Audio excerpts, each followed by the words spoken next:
وہ یہ ہے کہ وقت ایک ایسی متاع ہے، قیمتی متاع ہے کہ جس کو آپ مٹھی میں جتنا چاہے بند کریں وہ بند نہیں ہوگا، وہ ہاتھ سے پھسل جائے گا۔ وقت کی قدر کیجئے۔ عبد الرحمن ابن الجوزی رحمہ اللہ ایک مشہور محدث ہیں، انہوں نے وقت کی قدر اس طریقے سے کی کہ اپنی زندگی میں اتنی احادیث لکھی ہیں کہ جب ان کا انتقال ہوا اور ان کے قلم کا برادہ جمع کیا گیا تو وہ ان کے غسل کے پانی کو گرم کرنے کے لیے کافی تھا۔ اور صورتحال یہ تھی کہ ایک جگہ وہ لکھتے ہیں کہ بعض مرتبہ مجھے خیال آتا ہے کہ لوگ میرے پاس آتے ہیں اور مجھ سے بات کرنا چاہتے ہیں تو میرے ذہن میں خیال آتا ہے کہ کہیں میرا وقت ضائع نہ ہو جائے،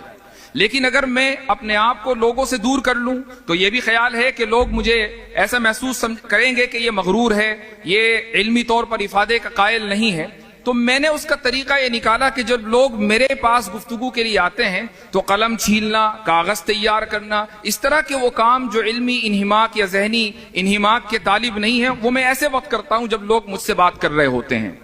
جاننے والے جانتے ہیں، ان کے تمام متعلقین، دوست، احباب جو دارالکتاب میں جاتے تھے وہ جانتے ہیں کہ جس وقت والد صاحب کے پاس یہ حضرات بیٹھتے تھے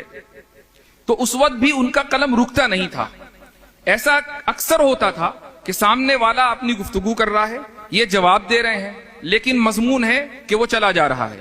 اور یہ چیز میں نے انہی کے ہاں دیکھی کہ ایک ہی دن میں کئی موضوعات کے اوپر لکھ رہے ہیں۔ یعنی لکھنے کا تھوڑا بہت تجربہ آپ سب کو ہوگا، میں بھی 2-4 لائنیں لکھتا ہوں، لیکن جس موضوع پر لکھتا ہوں